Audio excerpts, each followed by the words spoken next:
Sabari Najong. It's Sab, and I'm here with Lazo Schemes. How y'all feeling? So welcome back to the pod. We are now finally doing a formal interview. So I'm pretty excited about it. For sure. And we are in the studio space one of the studio spaces that you use. This is the dojo. It's, first of all, that's not just a nickname. We actually call this the dojo. Shout out Jay Noir. Very much certified in his lane of the industry that he's in. Certified gold producer, established engineer. He's been blessing tracks for countless artists across the Chicagoland area and beyond that. And we connected in a very authentic way. It was literally a different artist listening party. I was just there, just networking, and I'm listening to the music, but the beats were just leaping at me. I literally said super loud, super obnoxious. So I'm like, yo, who made these beats? I just peep bro in the corner, raise his hand, volunteers tribute type energy. And we just connected. And he was in school for audio engineering at the time. I used to pull up to his dorm and we would lock in. Yeah, we've been locked in for about like 6+ years. 6 years? Yeah. So you guys have been working together for 6 years. Obviously, that was going to be one of my questions, was how long you've been making music. Word. And you said modeling is a little bit newer for you, right? Like it's been in the last 2 years or so? Yes. So musically, I've been putting music out since 2018. Currently, I'm an R&B artist. So I rebranded in 2021 into a more moody, alternative R&B type thing. Prior to that, I used to be a rapper that sang my own hooks. But I gained a lot of notoriety when I came out with my first R&B project. It was about 5 tracks. It was called Nightcrawler. And it's funny that title for that EP stuck as almost like an alter ego of sorts. But that project was the first time that I had any log write-up or any type of quote-unquote external validation or what have you. And it was really dope though, because that was 2019. I hadn't fully rebranded yet. But I was in this relationship or whatever, and it was this girl. I convinced her to model. I wasn't modeling yet, right? I've always loved fashion. I remember the biggest reason why I have always been passionate about fashion. I remember my junior year of high school, I wrote a paper on how A$AP Rocky was the first black man on Dior magazine. A lot of people don't know that, right? But I just thought that was so dope because that's not what he started creating to do. He just presented himself as his authentic self, and that just happened along the way. And I really relate with that in looking back, because I've always been a lover of fashion. It's like I look at fashion like expressionless or voiceless art. You pull up as yourself, however you like, whatever your outfit is, you're saying a million things just from that one out. The color palette, the tones, the textures, how it's layered, all these different things. I always thought that was so cool, especially from Chicago. We experience the extremities of each 4 seasons. So to backtrack to music, I fully rebranded in 2021. I'm like, yo, forget rap. Still rap here and there. Yeah, I heard. On the EP. Love, hold on. Love, sure. I appreciate that good energy. A lot of my homegirls were pleasantly surprised. They were like, you rap? Wait, they did not know that was me on the outro. They're like, this is you? They're like, this is dope. I'm like, I know, thanks. But no, I look at a big reason why I step back from rap is, I'm gonna be real, I'm highly competitive. So I look at music like a sport. And when I look at the landscape of Chicago, I put my business hat on and I look at it like, you know what? We don't have a male face R&B in this generation, right? I won't get into names of the previous people, but they've essentially either eliminated themselves or they don't really rep the city like they should. Well, one notable person, like Jeremiah, right? He's from Chicago, household name, so to speak, but he doesn't really champion the city. Chance does. Yeah. Chance, he's a philanthropist. He's all those different things that happen in the education system. Then he turns around and donates to the education system. He's actively a part of the growth of Chicago, all these different things. You don't really have a male R&B artist who's like, no, I'm from Chicago and I am a household name. I am a this, I am a that, I am an icon, all that. So I'm like, I'll do it. That's been my whole mission statement as far as that. And then I actually have a funny story about Jeremiah. So I was going to LA one year. Where? I think it was like 2017. It was around Camp Flognog. I think that's when we were going out to LA. And I go out there often. My sister lives out there. Clutch. But we were going out there. I don't even know what it was that we were doing. I think we're just going out there to visit, right? So we usually drive down from Milwaukee to to O'Hare just because flights are typically cheaper to fly out of O'Hare than for us to drive to fly out of Milwaukee. So we boarded the flight, and Scottie Pippen was on the flight. Crazy. What? And Jeremiah was on the flight too. Whoa. And then we got off the flight, and at the time I was dating someone who was a rapper, and he was like, oh, he had these flash drives with songs and his beats and shit on there. So we used to use me as a way into things. You know what I mean? Because I'm a short little Asian girl. I can kind of, wiggle my way through things. And it's a little bit more acceptable for me to walk up to somebody. I feel it. So he's like, here. So he's talking to me the whole time about we're going to have this whole elaborate plan when we get off the flight in LA. He's like, we got to give him my flash drives so he can hear my music. And I'm like, goofy me, believing in him so heavily. And so I'm like walking up to Jeremiah, and he has his friends or family, whoever he's with, right? And I'm walking up to him, and I was like, hey, I just casually go up to him, and I try to shake his hand and pass him the flash drive at the same time. But as I'm walking up, I trip over myself. No, that's so cinematic. And it was so funny though. I just laughed because I'm not the type of person, not that I don't get embarrassed, but I just laughed because it's such a me thing to do. I'm the clumsiest person ever. And I'm like, no way did I just trip and almost bust my face walking up to Jeremiah. And I was like, and it was just so funny because it's like, he'll probably remember that for a while. He'll probably be like, Facts. this little Asian girl just came up to me when I got off the flight in LA, and she handed me a flash drive and she tripped and fell. Like, that's so funny because everybody was laughing, and I was like, I was laughing too, but I'm like, memorable. So fuck it, I'm not even tripping. It was so. Technically, you was tripping. I technically was tripping, but I was like, it's so funny. But sorry, that was such a sidebar. No, you're good. But I agree with you. I don't want to speak for Chicago because I'm not from here, but you have a eye and you're a very observant person, so your opinion still matters.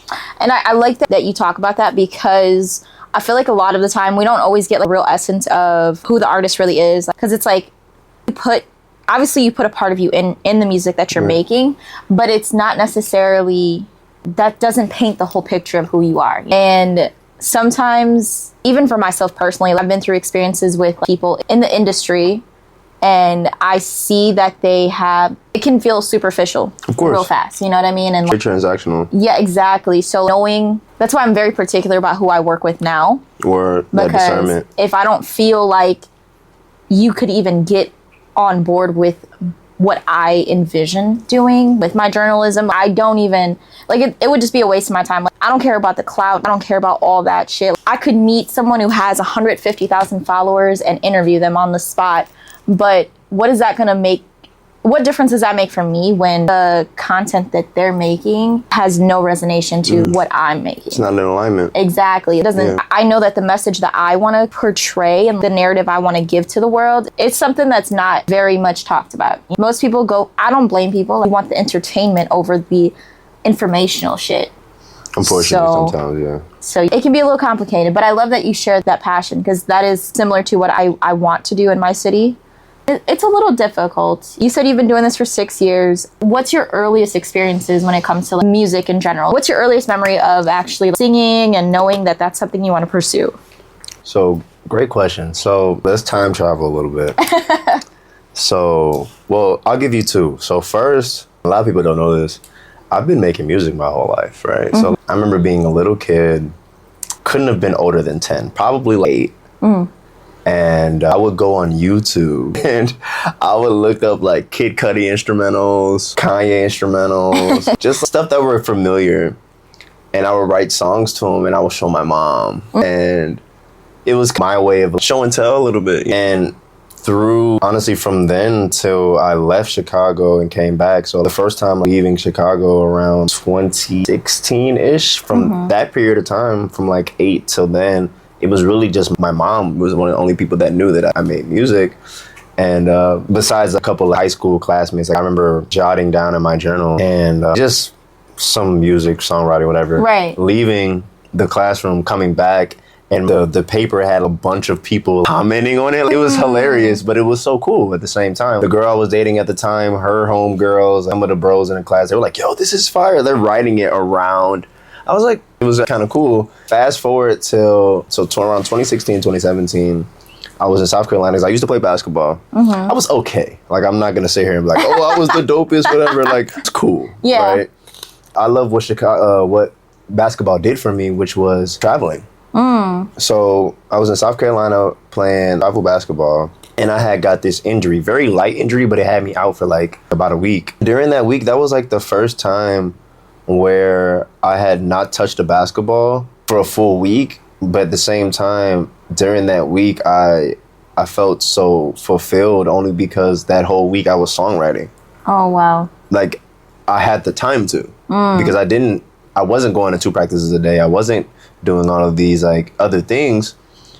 And how music was for me at the time and how it still is like, it's a way of therapy. It's a way for me, because like as a guy, a lot of times, especially coming from sports, there's like this toxic masculinity, I feel like, with sports, like like this a lot of times, not all the time, but there's this like mentality of like walk it off, or like, or tough it out. Yeah, you know, and like that's not healthy, you know. Right.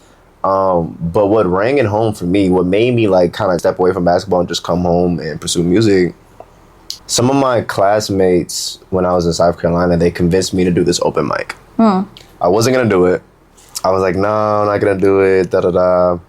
And I just remember like some of my homegirls like, no, you should do it. Like they're hyping me up. I'm like, you know what? Okay, forget it. Let's do it, right? Yeah. Me being who I am, I'm in some of my classes, and towards the end of class, I tell the whole class, I'm like, yo, if you're free on Wednesday, come by the library. I'm finna be, you know, whatever.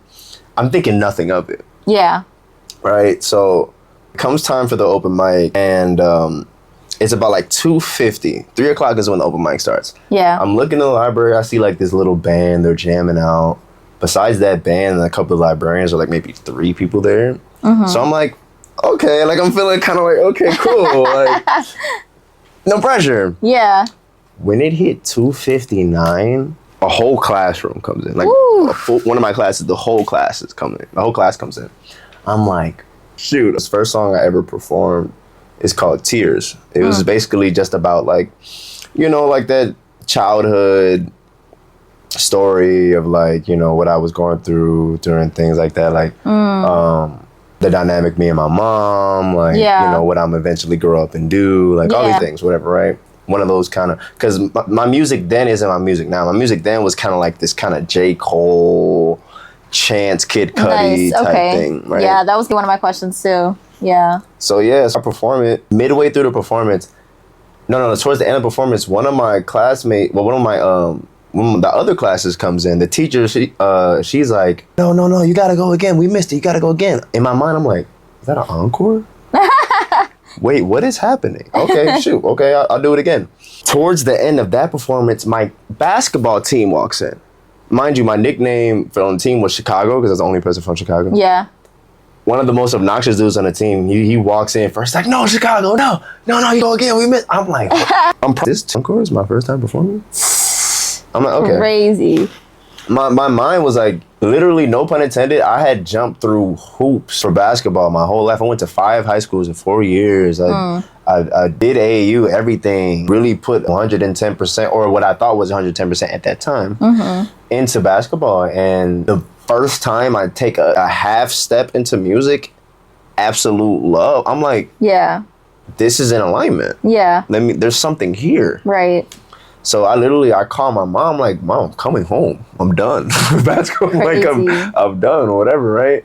And that was a much needed experience, because South Carolina really opened my eyes to just the rest of the world, because, you know, traveling all. And while I was down there, I met this girl, you know what I'm saying? That changed my life, because because prior to that connection I made with her, my first girlfriend had cheated on me or whatever. So I had this very pessimistic, damaged. Jaded. I was 18. Like I didn't have much life experience to really compare it to. Then I meet her, and she really like opened my eyes. Like, you know, oh snap, there's good women out here. Like supportive, authentic, genuine, intellectual, and still attractive. I'm like, hold on. Yeah. There's hope. I'm like, this is dope. And we were long distance at first. And then, you know, I go back to Chicago. I eventually move her into my apartment, and I continued to pursue music, convinced her to model. And that propelled into what happened with my first R&B project, because while she was traveling the world, we were long distance again. Yeah. And instead of stepping out of that situation, I wrote about it. Yeah. And my music became from, because mind you, I used to rap, so it was like very braggadocious, ego, blah blah blah blah. Project was the opposite of that. Nightcrawler 1 was raw. It was authentic. It was relatable, you know. And that was the first time a blog wrote up about me. It was like, no, like they compared me to, in the blog write up. They compared me to like early Bryson Tiller or whatever. And I took that as a compliment because I'm like, even though I don't really care for comparisons, I remember when Trap Soul first came. Yeah. I remember that. I remember when I first heard Don't on SoundCloud via Wolf Tyler because I remember I was following Wolf Tyler on Vine. Yeah. And she was like one of the first like influencers for real. Like, yeah. And it's still like this today. If there's an influencer that has a huge platform, you can contact them, send them your song, and you might pay them, you might not, or however that goes, and they will promote your song. So I remember because I followed her on Tumblr. Yeah. Shout out Tumblr, if you know, you know. I followed her on Tumblr, and she was saying, listen to this new song, Don't by Bryson Tiller. It was on SoundCloud with like maybe 100,000 listens. I was washing the dishes. It was winter 2014. I'm washing the dishes. I'm listening to this. I'm like, yo, this is crazy.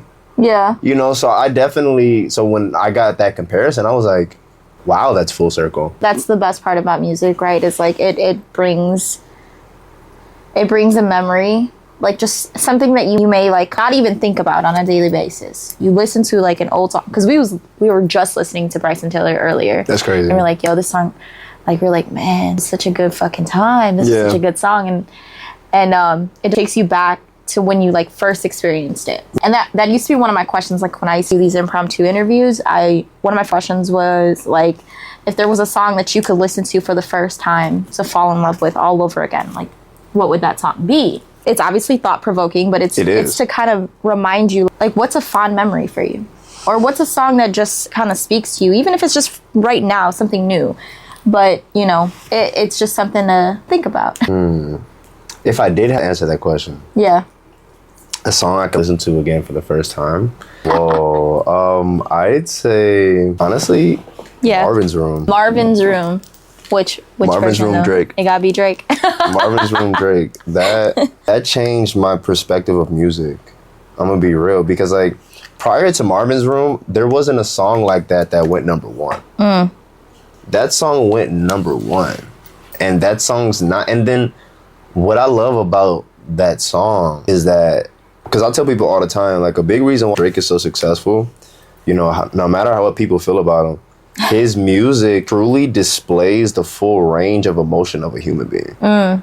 You have those like trophies Drake, or Started from the Bottom Drake, but then you also have Marvin's Room, Trust Issues, Jaded, and then you have a song like Passion Fruit where he's being very like, there's such a range of emotion and narrative where it's like almost impossible not to resonate with at least one of his songs. But speaking on Marvin's Room specifically, it was dope for me as a teenager to hear that, because it's like, when you think of quote unquote rapper or just an established artist or whatever, they have quote unquote all this money, all this whatever, but then you come out with a song like that that's so human, that's so just, it was to me, because the message I got was like, this person has quote unquote everything that you could ever want, but is still feeling these very human emotions about this girl. Like, that's dope to me. Right. You know, and that really shifted my perspective towards writing, like write about, because everybody goes through that stuff. Right. So something that I talked about this in my last episode, where it was specifically about like suicide awareness, because that's what the month of September is about.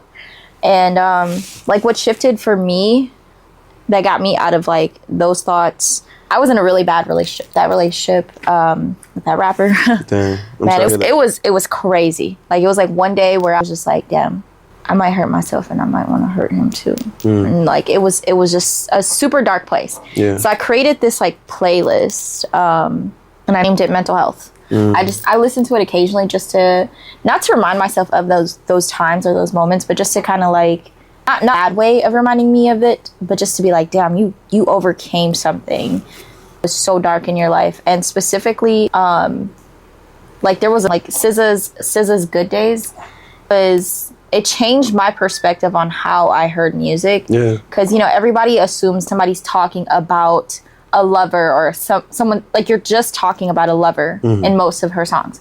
Like, no, SZA's extremely, she's different. Yo, like in Good Days, I hear it is like she's talking to a different version of herself. Yes. From when she was in a better space or when she was in these dark spaces. Because I think there's a line in there where like you're like this terrible version of yourself is just getting in the way of you having a good day. That's you know, powerful. like it sounds so simple because she says it in a way better way. But obviously, like that to me was like, shit. Like I'm letting this part of myself get in the way of me simply feeling okay today. That's real. And it changed my whole perspective on how I listen to music. So that entire playlist for me is just, I'm listening to it completely different. Like, so that's the first song on the playlist. I remember that for sure. And then there's Jhené Aiko, Triggered. Now that, shout out really Jhené. talking to myself for sure. Shout out Jhené. She really fucking did something with that. Like that was such an amazing song. I don't give a fuck what anybody has to say. They say it's a toxic song, but I believe it's her admitting to her fault. Yeah. Not even about somebody else, but like really genuinely herself, that past version of herself that she once was. No, Janae's extremely intentional with everything she does. Yes. She is one of my favorite artists of this generation. I'm a huge supporter of Janae because everything she does from the mental health aspect with her brand, the spiritual wellness, all of those different things. She embodies a lot of things that I grew up loving Erykah Badu for. Yes. She embodies a lot of those things. Yes. And I think that is so cool and so needed. I think what I favor most is that she can be vulgar with her words but it's real, it's raw, it's authentic. It's human. Yeah, exactly. And you don't get that a lot from women, especially because women are just supposed to be, we're supposed to fit this specific box of like this pretty and perfect, you know, we don't use cuss words type of like illusion. Yeah, exactly. So that was number 2. And one, I don't remember the entire order, but there is another song. It's a totally different genre. It's an alternative song. Okay. You might have heard of Girl in Red. She's pretty popular. Girl in Red. That's her name. Yeah, it's literally her name. Dang. I'm not familiar, but you can put me on. She has a song called Serotonin. I like that title. And it goes crazy. 'Cause she's like, she's being so like honest about how she's feeling. Like it's like, trying to think of how it goes. I'm running low on serotonin. Chemical imbalance got me twisting things. And it's just basically saying like, I cannot fucking function without my medications. But when I'm on my medications, I'm so fucking numb to things. Now, I've never been medicated, but it's like to think like, damn, like you put, she talks about how she wants to like burn her hair off. She wants to, like she has all these intrusive thoughts that she has to find a way to control without having that, with having a chemical imbalance. So it, like those songs like changed entirely how I felt about music and just how I listened and consumed it. And that's when I started like making my escape plan to like really leave my ex and like get out of that situation. Escape plan is crazy. Yo, it's crazy, and I can laugh about it now because it really had to be an escape plan, you know. Salute to you for being able to evolve and do what's best for you. I appreciate that, but that does also segue to my next question. Okay. So I know you said you kind of rebranded to be like an R&B artist. Have you ever thought about like shifting genres again, doing something like maybe even genre bending? Like I've got some friends that like they make reggaeton, but they do more rock style reggaeton. Okay. And I've watched a few artists, like some from like Brooklyn and the Bronx, who have like really genre bended, and they're working with really huge fucking artists now. And do you feel like that's something that you would ever find interest in doing? That's I ain't gonna lie, you're really going crazy with these questions. But you're going crazy with these questions because so I'm glad you brought up genre bending because so I have this track on the way. It's called Boricua. Okay. Because my dad's from Cuba, so my Hispanic heritage is something that I take very seriously. You know, even though I don't necessarily look Hispanic. Yo, that was crazy. I was literally gonna ask you because I heard some Spanish sprinkled in some of your songs. Yes. And I was like, I have to know. I have to know what extent your Spanish speaking abilities are. So it's here and there. Okay. You know, I should know more. You know, being real, but you know, especially with my dad being from Cuba. But you know, I mean, I can make some casual conversation. Nice. I understand more than I can speak. I get that when it comes to that. But with the genre bending aspect, yeah, I got this song called Boricua where like I made the beat for it because I do produce. Yeah. And it's newer to me. I actually came into music as a producer. A lot of people don't know that. Before I even rapped on or sang on any beat, I was making beats to kind of like really get a feel for that side of music. Yeah. But I feel like my greatest inspirations, like a Kanye, A$AP Rocky, Party Next Door, they can make their own beats. Travis Scott, like they can make their own beats. They don't do it all the time, but they know what it takes to make one. So when they're on a record, how they approach melodies is going to be different than somebody who they are more so just a vocalist. Just a vocalist, right? No offense to anyone that is. Definitely no offense to that, but it's been a cheat code for me, right? So that song, the reason why I'm bringing up Boricua is because it's definitely it's like an Afro-fusion R&B reggaeton type vibe. Okay. We have a song, J Noir Cooked Up, that's another in that same lane. I know that one of my producer friends, Reality, we made this other song called Time Travel, where it has Afrobeat type vibe. And then honestly, the reason why I feel like I have so much freedom to make this melting pot of so many genres is because even in my bio on Instagram, I put alternative R&B artists. Because when it comes to alternative R&B, a little history on that, alternative R&B became prevalent, didn't start, but became prevalent in 2011 when we got The Weeknd, when we got SZA, when we got Party Next Door 2013, but in that same era, even the internet, oh, for sure. I love me some Sid Bennett. I'm not gonna. They're working. They got some stuff on the way. I heard. And that. Sid just dropped like on Friday. I think she dropped a single. I gotta tap in with that. Yeah. I gotta tap in with that. Also, side note, I heard Bryson Tiller just dropped too. Did he? Definitely wow. He did a double album. The first part of it was in the summer. It was kind of like a little bit more trappy, bouncy, you know, him kind of just having fun. Yeah. Second half R&B. So definitely tap in with that. Definitely have to. But yeah, reason why I'm really hanging my hat on alternative R&B because it allows me to really do whatever I want, I feel. Because no disrespect to contemporary R&B artists, but I feel like they have mindset of have to be so traditional. I have to be such in alignment with what we grew up R&B to be. Yeah. I feel like that's a shackle. Yeah. I feel like is going to, or for me, I feel as though that doesn't, me trying to be Maxwell D'Angelo, you know, that doesn't serve me because they already exist and they've already done what they've done. Right. That's not my goal with music. My biggest goal with music, I mean, quick side note, like I had a friend who wanted to make music, but he passed away. I'm sorry. No, I appreciate that. Like he never got to release a song. He never got to any of that, you know? So like my biggest ambition to take music, fashion, creativity, every aspect of my brand to the highest pinnacle and beyond for the simple fact that I'm alive and able-bodied to do so. Right. You know, so I can't limit myself.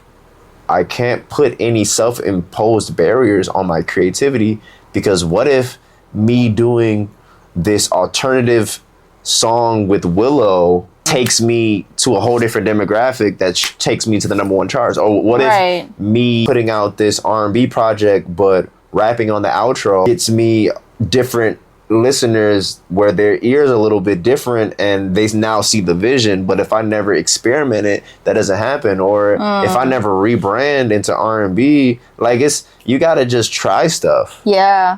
If you don't try stuff, then you're staying in your comfort zone, and if you're in your comfort zone, you're not growing. Right, exactly. I agree with you. Thank you. So you said the song is called Boricua. Yeah. So I'm assuming, so your dad is Cuban. Yeah. So you have some Puerto Rican heritage in there. No, Cuban. Well, my dad's from Cuba, so I'm technically half Cuban. Okay. Well, not technically, I am half Cuban. And my mom's from here, but their song's called Boricua because there was this girl Oh, okay. That I was, yeah, because Boricua is Gotcha. Puerto Rican slang for a beautiful woman Yeah. that's Puerto Rican, right? Yeah. And melanated or whatever. Right. And yeah, it was this girl, and she did me kind of bogus. Yeah. And you know, it is what it is, right? Damn. I personally, instead of me being who I used to be, Yeah. and kind of like petty, get back, da da da, like no, forget that. I get back. First of all, I'm not gonna unfollow you or block you. I want you to watch me evolve. I want you to watch me move on. Yeah. For number one. Number two, I'm gonna make a dope ass song about it, and people are gonna love it. And because that's what you're supposed to do. Right. Like life imitates art imitates Right. life. Like Right. all of my music, straight journal entries. All of my music is straight up things I've went through with women. That's my whole brand as far as a writer. Like all of it is situations that I've gone through, and I might edit one or two things just to make it rhyme. Right. But for like the 98% of it is just me just being extremely, honestly, absurdly transparent. With all of my art. And so when people reach out and they say they like it or they resonate with it or they went through something like that, or like, oh, I love this song, this, that, third, like it hits different. Yeah. It hits different because I'm just venting. Yeah. I'm just making it rhyme, you know, and I love it. I love that. You said that a lot of your songs are really just about, all of them are about experiences. And I love that you used the term journal entries, because that is how I like to look at my podcast and what I talk about. They are journal entries of my own, because it all started from when I was going through a lot of shit in that relationship to where I was going crazy. I didn't know what was real and what was just the gaslighting. So I couldn't tell what was my reality and what was just what he was telling me. And so I would sit in the car and just video record myself, because I couldn't. Sometimes you have so many thoughts, I can't really write it all down at once. And I didn't want to keep a journal because he would find it. And with like video entries, I can still hide it in my photo album. Oh my gosh, that is extensive, but so necessary. I know, isn't it crazy? What was his sign, if you don't mind me? He was a Leo too. That's the fucked up part. How the fuck do you do that? I don't even know. We don't do our own sign. We cannot. That's not how that goes. It was the biggest. It was honestly one of the biggest mistakes. Whoa, how long were you with him? We were together for about 5 years. Yeah. Whoa. Yeah, it was a really long relationship. Wow. We were literally 3 days apart to the T, born in the same hospital. It was crazy. It was sort of meant to, I don't want to say it like that, but it was like it was meant to happen because I needed to learn. I needed to learn so much from that. Of course. And those video entries was what did it for me. I was like, well, what the fuck? Like, if I'm going to make these video journal entries to myself, what if, and I use them to remind myself when things are going amazing, and because there's ups and downs in relationships, especially in toxic relationships. When it's in the up, you forget how low things are. Wow. So those video entries, those video entries are what reminded me, you're feeling up now, but don't forget how low he made you feel. We romanticize those moments. Exactly. Because of familiarity. Exactly. So I was like, all right, this is how I'm going to plan my way to leave. And then, of course, like I started taking therapy more serious as well at the time. And I actually had to go to therapy in secret because I didn't want him to know. Wow. Because I knew that it was going to change who I was and how I view this relationship. It did for me too. And he started to notice things. I think I started standing up for myself. Which is great. I will never forget the first time he noticed it. And he was like, what man got you thinking like that? What man got you talking all crazy like that? And I was like, there is no man. I was like, that's just me. Right. Because he didn't know. He never knew that I was going to therapy. And it was because of my therapist at the time and these video entries that I was able to build up the courage to start to stand up for myself and not allow him to walk all over me constantly. And it was just so funny because I knew that as soon as he figured out that something changed in me, he would accuse me of cheating. It's such a cycle. You know them so well, but you forget sometimes. So those video entries is what made me want to start my podcast and really talk about it, because every single time I record something, every single time I put something out there to the world, even if it's cringe as a bitch and I listen to it later on and I'm like, oh my God, this is so cringy. At least I did it, and I have a message in that. That's a reminder to me. That's a reminder for, that message to also be a reminder to everyone else that might be going through some experiences that are similar or whatever the case is. You can resonate so much of what the message is to any situation you have. So I feel like everything is just, it's all the same. Every relationship that you have is also how you move in the world in general. So you also have to reflect it in that way. So, because something I learned when it came to going through domestic violence situations, October is Domestic Violence Awareness Month as well. Word. So going through those experiences, talking to those advocates, they're not victim blaming, but they do give you this shift in perspective. It's not even if you're just a domestic violence victim. Let's rethink, what is it within you that is attracting someone like that? Why do you keep attracting someone like that? Yeah. And maybe it's time to understand yourself more and understand your own patterns. Right. So that you don't keep putting yourself in those situations. That's a different level of accountability for self. That's a different level of inner work, and you are what you attract to a certain level. Even though this partner that you're attracting is different, of course, they're not you, but there's something in you that's creating a space that's like, you're attracting a manipulator for a reason, right? I'm not taking anything away from the person that quote unquote gets manipulated. Right. But if there's a trend of the type of person you're attracting, there has to be something done inside so that you can create new and stronger boundaries. Exactly. So that you get these walls of Jericho going. Yes. Because if not, they just going to keep disrespecting you. Exactly. So that's always been the message in the narrative and in the podcast is it's not that I want to give a perpetrator the voice to share their experiences or their stories, but it's also like we have to also look at it as the full experience in itself. I went through those experiences because I was still a broken person within me. He caught me at the right time. I talk about this often. My dad had just passed away when we first started dating. Thank you. And so I'm like young, I'm going through a lot. He was just able to catch me at the right time. And then realizing I obviously had a lot of childhood wounds that I needed to work through. And then it was a lot. But I am a much better person now. It's been 4 years, and genuinely from the bottom of my heart, I hope he's doing way better. Because obviously the situation just wasn't good for either of us. Right. And I would never want him to, like, me leaving that situation wasn't just for me. It was for me, but it was also, damn, this can't be all for you. Not saying that, I don't know what he deserves, but he just, whatever we had just wasn't what neither of us deserved. Right. So that's also a part of why I don't really branch out too often in Milwaukee, because he was so heavily rooted in the creative scene there, and it's burned a lot of bridges for me. So starting fresh somewhere, coming to Chicago gives me a breath of fresh air. I can feel a lot less like I'm not walking into a space as his ex. I'm walking into these spaces as myself. That's real. So that's real. So that's a little bit about my experiences with like just the journal entry thing. And I used to write music, and I still want to make music. You should. I still do once in a while. I think I had some inspiration sometime last year, but I hadn't stepped into a studio in years. What kind of music would you do? I used to want to make R&B, but I really love alternative R&B. But I'm also really finding... So I started singing really young. It's always been a thing in my household. And my mom, she can sing. And my uncles can sing. My uncle actually is in a cover band that tours. That's dope. And so my family's always had some musical ability.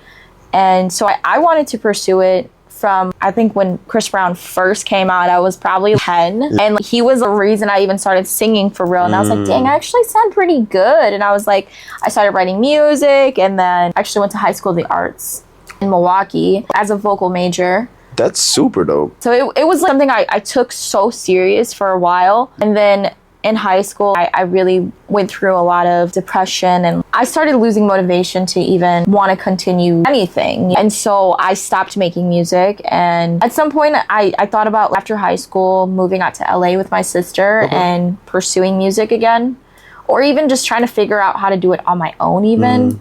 And I never really went for it, because I lost myself in relationships, and I was like, this is unrealistic. And then my dad was also sick. Right. So it was just also something that I just put on the back burner. And I thought about starting it again, but I think I fell in love so much with like, my passion for the message that I have with my journalism and podcast, that music, if it happens. I feel like you should. I'm going to be very real. Something in my intuition is telling me there's a song in there I have not a song, not even just a song. There is a narrative in there, and you have no idea who you might bless with, because the things you've gone through, you have no idea. There might be a little girl out there who needs to hear that in a song form. Right. And that's exactly. Still do the pod. Yes. There's this indie artist, I forget his name, but I consider him one of the quote unquote like, four horsemen of independent artists. I remember his name. So what I mean by the four horsemen of independent artists, you have Chance, of course, right? But you also have Russ. You also have Brent Faiyaz. Yep. And then you also have Nick D. Nick D is the person I'm talking about. So Nick D, he came into music as a photographer. He used to do videographer more. So he used to do footage for weddings, things like that. And he was not, quote unquote, the atypical age. He was like maybe 27 or whatever. And he starts, he had lost his house, him and his wife, mind you, married too. So like, all these things that quote unquote a rapper shouldn't be, right? And this white dude from wherever, and he's a videographer, and he's married, like super religious, super serious about that, all these different things.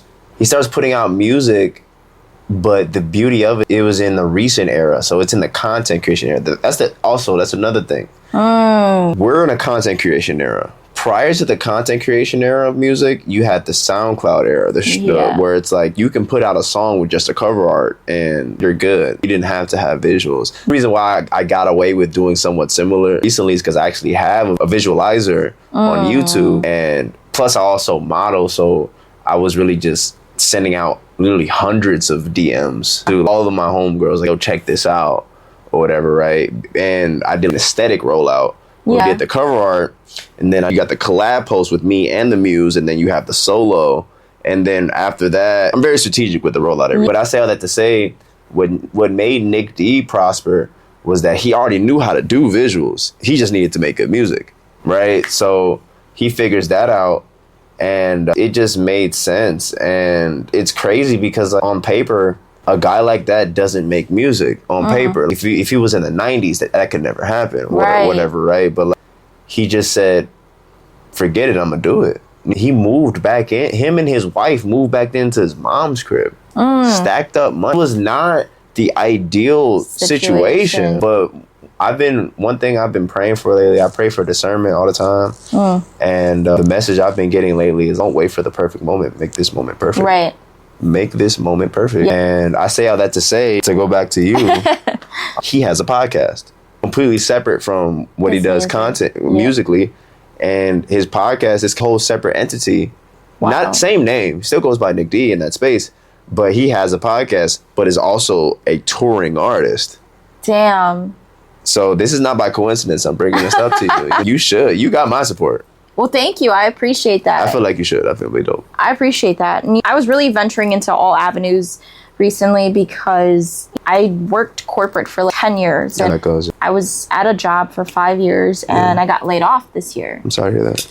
And so that's when I started bartending, and then I started really pushing out pod, and that's when I started coming out to Chicago. And I'm like, I'm taking every chance I can because I don't know where it's going to lead me. But I was like, maybe I should start making music, and because it's something that I've always wanted to do. But as I explore more of my voice and my vocal abilities, I don't want to just do just R&B. I really love, I think everyone from my generation can relate, like Paramore. Come on, let's go. That is my heart and soul. I feel like you finna be on some Willow. She's one of my favorite artists right now. She can do everything. Meet Me at Our Spot is one of my go-to karaoke songs.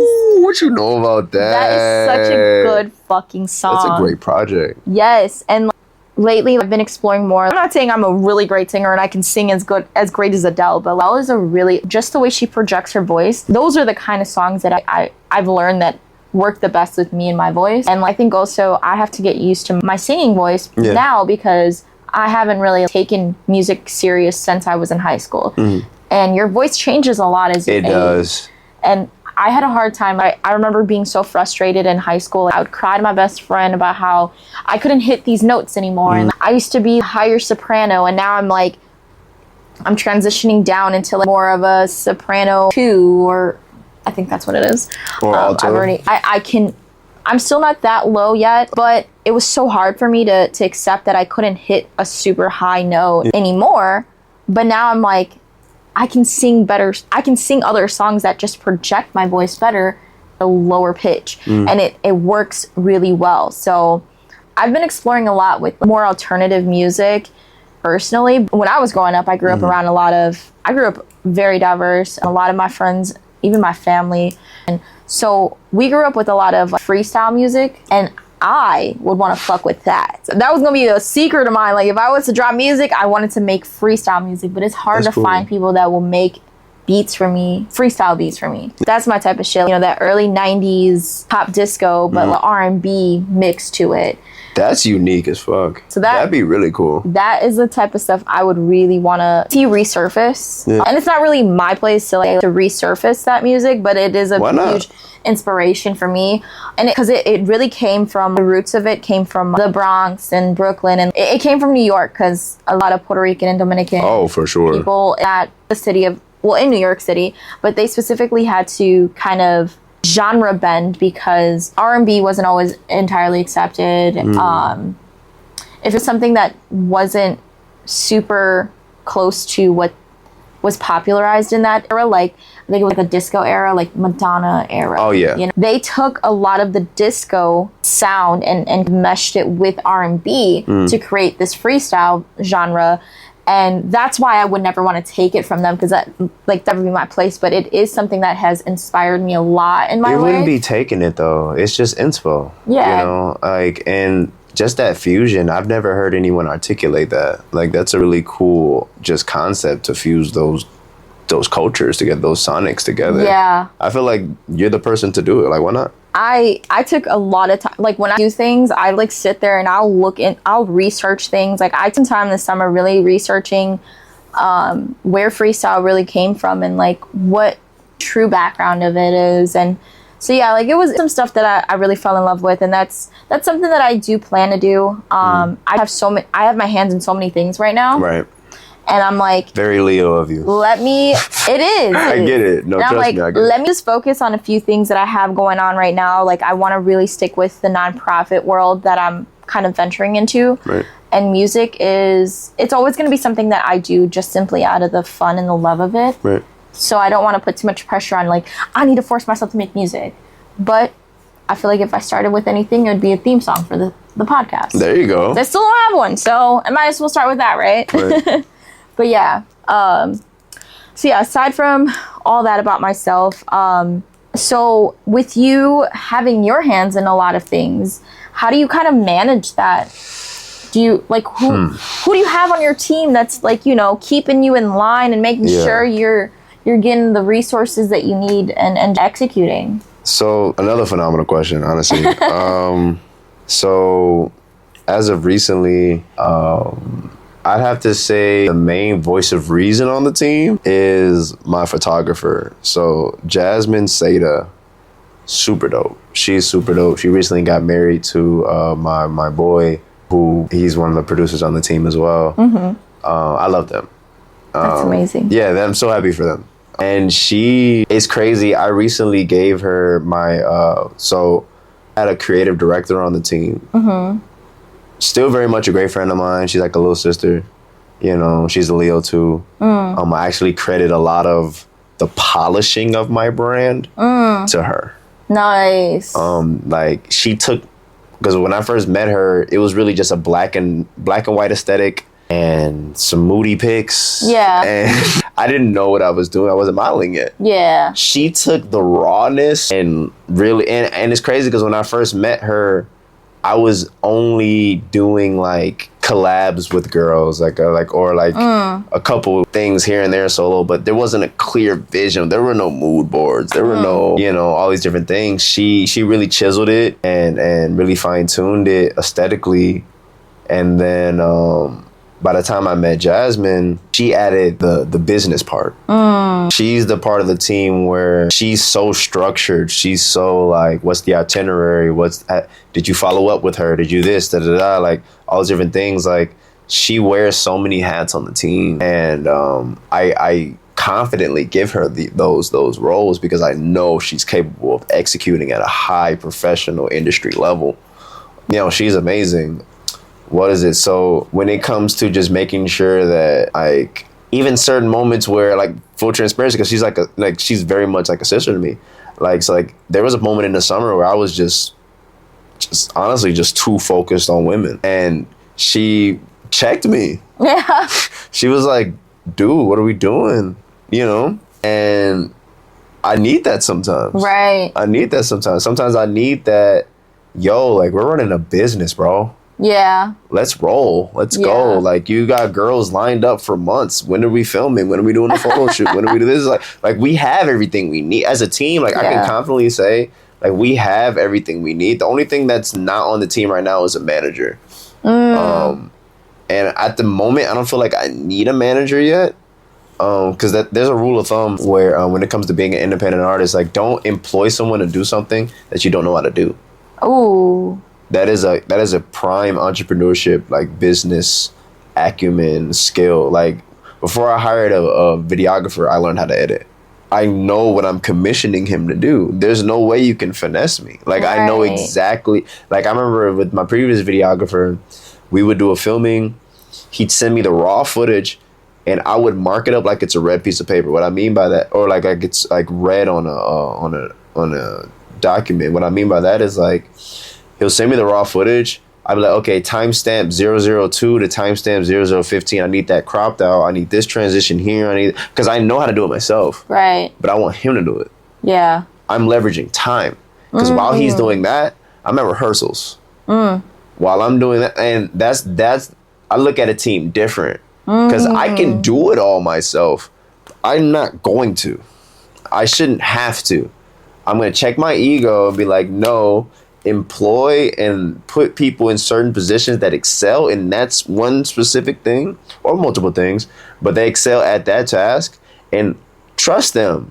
Yeah. You have to trust somebody. Right. You know, and give them that role, let them do it so that you have more time freedom to write songs. So I have more time freedom to be in a fashion show and then go perform musically and go, like, I have to physically be at so many places and then making the money to do it, all these other things. It's like, I need people that can do the other stuff. That is great advice, because I don't hear that enough, because I'm always looking for that as well, as like that advice. So everyone always just says, you know, you just got to find the right people, and it's like, but how do you even know to find the right people? Like, you know, I have a hard time sticking with just one camera person, or even just finding someone that's willing to do these things with me. And, like, I know the chemistry has to be there for sure, but knowing that I can do this myself, like, it does help. It does help. It adds a filter on who you put in that position, because it's like, when it comes to building a team, it kind of just happens in a way. Now, don't get me wrong, the team today is not the team that I first originally built in 2023. The roles are actually it's expanded, so there's more roles on the team now. But at the same time, you attract them. You attract them. You go to networking events, you go to fashion shows, you go early, you leave late. You know, you go to these events, you present yourself as your best self, and you attract it. You really do, because I didn't go out seeking these people. I just knew I needed that. Yeah, I knew I needed it. Like, when I started fashion in 2023.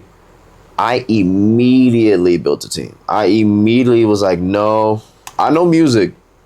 I didn't know that at that time. Like, I know, don't get me wrong, fashion lore, like, I'm a fashion nerd. Like, I love fashion. Like, I could talk that all day. But when it came to being in it, it's different. Like, I feel like people get it confused a lot of times, especially fashion enthusiasts who are not actively in fashion. Like, they kind of misconstrue certain things. Like, when I first started modeling, I'm like, no, I need a model coach. I need a creative director. I need people on my team that can see what I don't see. Yeah. They have to be able to see what I don't see, because it's like, at the end of the day, I had to check my ego. So I'm like, yo, no, I'm extremely, extremely ambitious, extremely focused when it comes to anything that I do. So when I stepped into fashion, I'm like, nah, I gotta go off, right? Yeah. So I hired my homegirl, Mia. Shout out Mia. I hope she's doing well. we still converse all the time. I know she's busy. She's in the Air Force and all this crazy stuff. Nice. But thank you for your service, Alyssa. I remember when we first linked up, she just get it. Like, she just really gets my vision. This whole, like, mysterious, high fashion, like, enigma that I've created. Yeah. Right? But she wasn't my first model coach. My first model coach, funny story. So I just got out of this interesting relationship, right? It was like 2023. I was in this open relationship. It didn't go right because of me. I take responsibility for that. Communication. Just was not as communicative as I am now. If I had that level of communication that I have now, then whole different story. Right. But that was previous self, you know, slightly whatever, right? So that goes left. But that whole situation, I would see these posts on Instagram. This dude, he got no name drop, but like he used to make music. Now he's a photographer. And I would see that he throws events. And I'm like, I'm going to go to one of those one day. You know, I would save him, you know. And that relationship ends. And I remember during that situation, she would tell me like, yo, you should model. I'm thinking, like, you gassing me. You're tweaking, right? Like, no, not me, right? Like, you know, and what's crazy is I had just... because at the end of that 3-year relationship I was in prior to that, because I'm ex-athlete, right? I had never been big and I had never been overweight or whatever, right? I was in high school, I was like 230 max. Yeah. At the end of that 3-year relationship, I was like 273. Super alcoholic, super depressed, all these crazy things or whatever. I looked at myself in the mirror. I'm like, yo, I didn't like how I felt. Forget how I looked. I hated how I felt. You know, just very low, very heavy. I was like, okay, forget it. You know, my friend had passed away the same year that the girl I was with, we break up. I thought I was going to marry her. I told my dad I was going to be the mother of my kids. Like, it was like we were locked in or whatever, right? That goes left. So I'm looking in the mirror. I'm like, yo, bro, bro, lock in. This is for you now. Yeah. This is for, like, of course, you know, it's still for my homie that's no longer here. But it's like, no one's around to give you that pat on the back or like, yo, like you have to be that for you now. Right. I locked in. I completely changed my diet. I, you know, started doing all these extreme workouts, all this, whatever. Fast forward, 210 pounds, give or take. And I completely just transformed for myself to be who I need to be. And I go to this networking event, fashion event. I ain't gonna lie, it was super dope. Like, it was an event where, like, essentially you walk in, there's photo booths, but, like, backdrops in multiple different parts of the room. And a room full of people, like maybe 50, 60 people, give or take. And, like, they're all conversing, having a good conversation or whatever. But, like, let's say I bump into you. Let's say you model. And we kind of vibe. We're just feeling each other's energy. And like, yo, you want to like work right now? You want to like, you know, yeah. And I'll be like, sure. And we'll literally just have an improv photo shoot right there. Yeah. Right. And all of it's free for the simple fact that the photographers are there just to build their portfolio. Right. Or not build their portfolio, but to expand their clientele. Yeah. And the models are there to build their portfolio and network. Yeah. And when this photographer is taking pics of you, they're sending it to you for free, edited. But let's say you like that, you're probably going to book them for something paid after that. So it was just genius. Like, I'm going to be real. Like, that person that was doing that was really bringing the city out. It was really dope. A lot of my core homegirls in fashion, like, these are like my little sisters. Like, I met them during his events. And those events used to really give me, that was my jump start into fashion. And first one I went to, I bumped into this model. We did like photos, whatever. She's super cool. Shout out Aaliyah Farrell. She took me to the side afterwards. And after we took pics, she was like, yo, like, you know, you got the look for this. Like, you know, this, that, third. Give me my flowers. But she was like, how serious do you want to take this? Like, how serious? So I kind of told her about myself, you know, about my friend passing and all this. Like, I'm like, yo, like, no, this is everything. Like, I'm very focused on this. And she's like, okay, I'm about to head back to Atlanta. I have time for a consultation. It had to be over Zoom and it had to be paid, but I will give you the information you need. I'm like, yo, let's go. You know, I move with the mentality of nobody owes me anything. Even if I pay them, like, nobody owes me anything at all. No one has to listen to my music. No one has to comment on my post. No one has to like. No one has to view anything that I do. No one owes me anything. So when people do show up for me in that way for those things, I have the utmost gratitude because I know that they don't owe me that. Yeah. Right? We have the consultation. She gives me all the sauce. Yeah. She's like, yo, go to networking events, go to fashion shows, even if you're not in them. Right. Go early, leave late. Go on Pinterest, find your niche, make mood boards. Like, she gave me all the sauce. I literally still have that paper I wrote. I took notes. I took very copious notes during that meeting, and I still have them pinned up in my crib. That's crazy. Because it was really mind-blowing, because those things still hold true to today. Yeah. And I'm so grateful. Like, she was only my model coach for that a short period of time. Right. But that led me into working with Mia. Mia helped me fine-tune it. And now I'm working with Jazz. And I'm going to be working with Jasmine for the rest of my career. I'm very confident with what we're building. Just this year alone has been insane. Yeah. She just gets it. So yeah. I'm grateful. That's amazing. Yeah, I mean, you had mentioned that you had walked in New York Fashion Week, which is freaking amazing. Thank you. I definitely want to hear about that experience as well. And, you know, like, I kind of just do love fashion, for sure. Yeah. But I very fashionable yourself. Thank you. I just kind of fell into it in the Chicago scene, I think, at least.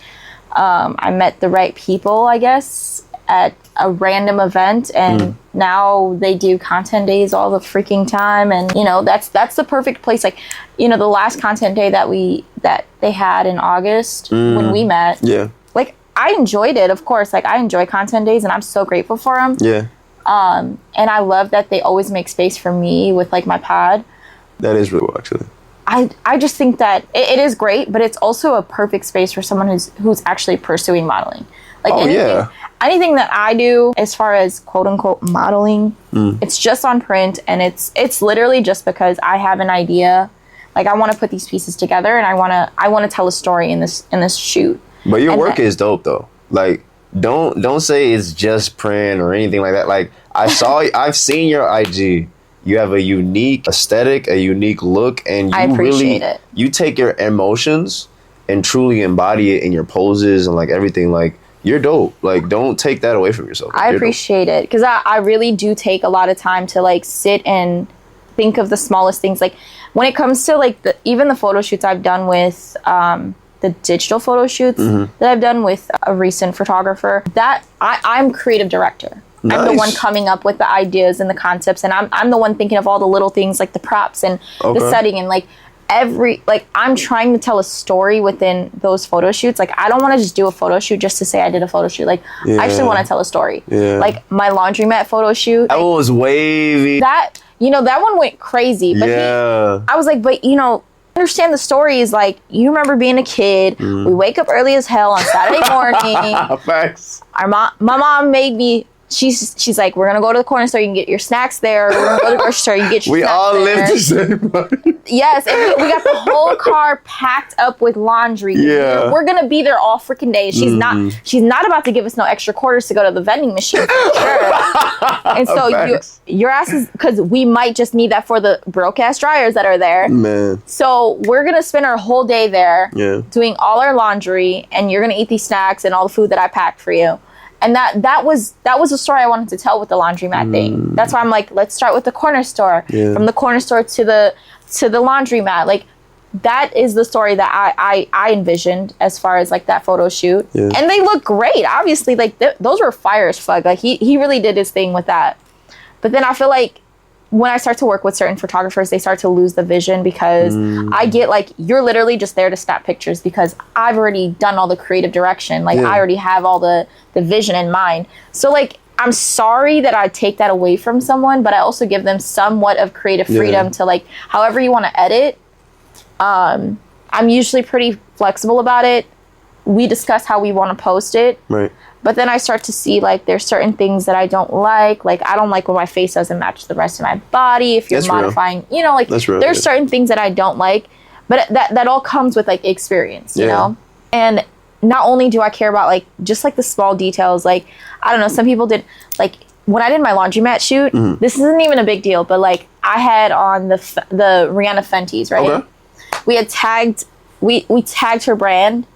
They liked it and that's dope. They shared it on their fucking story. Yo, nah, hold on. Moment of silence. Hold on, wait. What? Yeah. Hold on, like 3 seconds. That was crazy. That is a huge accolade. I know. That's crazy. And it was off the strength of... Congratulations. Thank you. It was literally just off the strength of me wearing just the shoes. Yeah. Just the shoes. And I'm like, that's the statement piece I wanted to really like highlight, because sneakers were always like a huge thing for me. And I love Fenties because not a lot of people were on that wave for a minute. Until recently. But that was always my thing. And like, that was huge for me. I was like, damn, there's no fucking way that they liked my shit and shared it on their story. Like, yeah, that is fire. That's not light. That was crazy. That's not light. It's huge. When you reach certain things like that, it's kind of hard to, like, for me, I get scared that I will never be able to recreate that same level of hype again. Because I've tried. That's so real. Like, I be trying and I'm like, damn, what did I do this time? Like, how did I get to that? How did I get their attention just this one time? And I'm like, but I got to keep pushing it. Like, I got to keep putting, I don't know. It gets a little discouraging when you reach a certain high and you're like, damn, how am I going to reach that or even go further than that, right? So, not to make you feel all discouraged or anything, but like, what's next in store for you? You got New York Fashion Week. I love that question. How did that go? Like, what's the next, what's the next big thing for you? I love that. So, to answer the first part of the question, so with New York, extremely crazy. It opened my eyes when it came to just like what I'm worthy of, and it's just a different energy out there. Like I remember after rehearsals for the show, I'm connecting with these models. Like it just feels like I'd known them my whole life. Like it was just how quick we just gelled. Like it was just great chemistry, great energy, great people. And I remember like it was this one moment. So we're all outside the building we were rehearsing at. One of my homegirls was like, "Yo, it's crazy." She actually ended up being from Chicago. Shout out Trish. Nice. But she's like, "Yo, I got this spot at this Sheridan. Da da da. Like, let's go do drinks." So I'm like, "Okay, bet." So we're all walking. We bump into this other group of models. They're vlogging, mind you. I have my vlog videographer with me, so we're vlogging. We see them, but first thing we see is her outfit. Fire. We're like, "Yo, fit check, yeah." Like it was like pandemonium just over her outfit. Yeah. And then one of my homegirls had went up to her like, "Yo, you should walk." Like, "Yo, go walk, do your model walk." She's walking. We're hyping her up like, "Yo," like just cheering for her. We just met her, right? Yeah. Mind you, she's from Paris. Like she came all the way here just for New York Fashion Week. Crazy networking, right?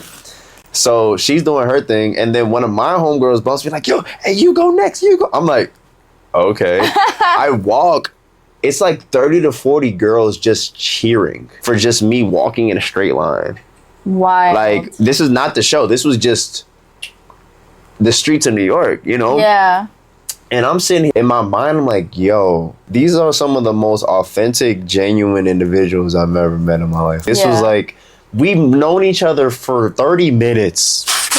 Like, That's it was crazy, right? Just like that level of showing up for somebody. And then the show happens. And then after the show, I had made this group chat of just like all the people that I met or whatever. Yeah. And I'm like, "Yo, we gotta go." Like, it was my last night in New York. So I'm like, "Yo, we gotta pop out. Is that there or whatever?" I throw this first event where I wanted to make sure, because I had popped out that same night, the one we, after rehearsal, super dope. It was like this rooftop, penthouse, whatever. Anything I went to, I made sure on whether it's on Posh, Eventbrite, Event Noir, whatever it was, I made sure that it said New York Fashion Week after party. I didn't want to just go to a random party because that's not why I'm in New York. Yeah. I'm like, I'm here to network, I'm here to grow, I'm here to expand. So that one was dope. That one was super cool. But the one after our show, oh my gosh. So originally we were going to go to this one. I was throwing it around in the group chat. Some of my homegirls was like, "Yo, they're charging 40 at the door." Da, da, da. I'm like, all right, fine. I'll find something else. Right? So I find something else. And I drop it in the chat. It was free RSVP for a limited time. In my mind, that so many green flags. I'm like, okay, no, that's going to be legit. Like, whatever. Yeah. Everybody RSVPs, they slide. Two of my homeboys, they pull up before me. Line, kid you not, line was like Raging Bull Six Flags. Jesus. American Eagle Six Flags. Like, it was like a crazy line. The line intimidated some of the people in the group chat. They were like, nah, they're gonna go home, whatever. My intuition was like, bro, pull up anyway. Yeah. Stay with me. This is where the story gets fired. I pull up. Mind you, as I'm pulling up, I got the rental or whatever, something chill. I pull up. I'm looking at this line. My intuition was like, bro, change fits. Because we had just checked out of the hotel not long ago. Yeah. I got all the suitcases in the trunk. Yeah. So I got my wardrobe there. So I'm like, yo, my whole theme for New York Fashion Week 2025 was like fur. Every outfit had like an essence of fur. I love fur. Yeah.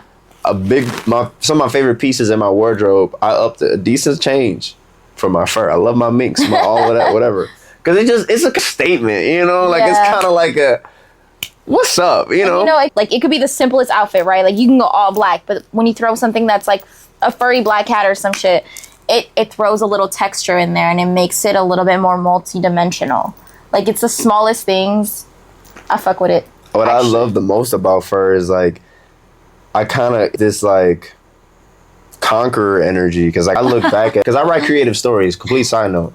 I write, like, stories and stuff. Eventually, I'm going to come out with my own video games. And it's, like, when I look at, like, mythology, and, like, you look at, like, Hercules, or, like, these warriors, they're wearing not just fur, but the fur of something they slain. Right. So when I look at fur, I look at it like, I'm a survivor. I am a warrior. I am a this, like a power pose type energy. So I say all that to say, so I put on the fur, right? So I put the fur on, but I'm in the back of the line. I'm like, yo, this is not where I'm supposed to be with this fit. I'm like, what's going on? So one of my homegirls she just pulled up with some dude. I'm like, I don't know the dude, whatever. But dude comes up to me. He's like, yo, I talked to the dude at the front of the line, the bouncer. He's like, yo, for the models, if you got models with you, if you have enough of them, you can skip the line. I'm like, bro, I got 10 models with me, 20's on the way. Like, what's up? I'm like, bro, what's up? I go to the front of the line. I'm like, I skip. Like, I didn't skip just yet. I wanted to kind of barter with him. Yeah. So I tell the bouncer, I'm like, yo, I'm modeled in this show. I got 10 of my homegirls with me. I got like the group chat is on the way. So I'm like, yo, I got like 20 girls on the way. Like, yo, what's up? He's like, all right, hold on, you wait right here. He leaves out. He brings the owner out. I can't make this stuff up. He brings the owner out. The owner's like, what show did you walk in? I'm like, yeah. Like, I'm telling him no. He's like, oh, okay. Hey, all of them with you? I'm like, yup. That's crazy. Gives me wristband. The aura. That's this insane. Was so nuts. We get escorted through. We're moving the crowd like Moses. We're going through here. We're getting ushered through. He takes us to this elevator. We go down like maybe 4 or 5 floors. We get down there. It's streamers in there. International models, Paris, Milan, Italy, celebs. I'm like, yo, insane. What is happening? Right? Mind you, while that's going on, my homegirls, I had just dropped it in my chat. I'm like, yo, because some people had just left or whatever, right? I'm like, yo, if you pull up right now, I can get y'all in VIP. Like, slide. Everyone's like, what? Like, everybody pulls up, whatever. Crazy. So I'm walking back out. I'm like, yo, I go out there. And I'm like, yo, is anybody here for Lazo skis? Da, da, da. Mad extra. Like, I'm at this point, I'm in my ego. Like, I'm like, yo, I'm catching these looks. Da, da, da. I'm loving every second of it. I don't care. Like, I'm like, yo, this is my moment. I don't care. Like, so I was letting some of my homegirls through. Yeah. It was cool. It was to the point to where, like, when I was in VIP, like, I took the party over. Like, I'm in there. It was certain girls who, like, they were waiting in line to get in VIP. Yeah. And, like, I'm peeping them, peeping me. Like, I'm kind of like, we're, like, having this eye moment. Yeah. And the bouncer was, like, trying to, like, kind of feel. I'm like, yo, who are you here for? Da, da, da. I'm like, nah, they here with me. Da, da, da. Like, didn't even know. I'm like, nah, they here with me. Yeah.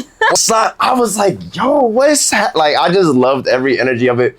Like, the level of respect models get in New York is just different. Like, like they're treated like celebrities just because you model. Yeah. Right? In Chicago, I love, like, first and foremost, I love Chicago. I love my city. Yeah. Like, there's nothing that like Chicago, right?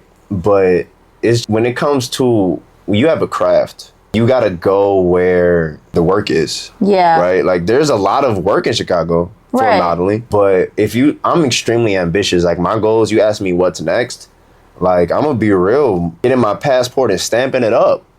Like really my goal is to get international, like to really expand beyond the States. Because when I think fashion, like as soon as I open my phone, my vision board is Paris. My vision board is, don't get me wrong, New York is the fashion capital of the planet.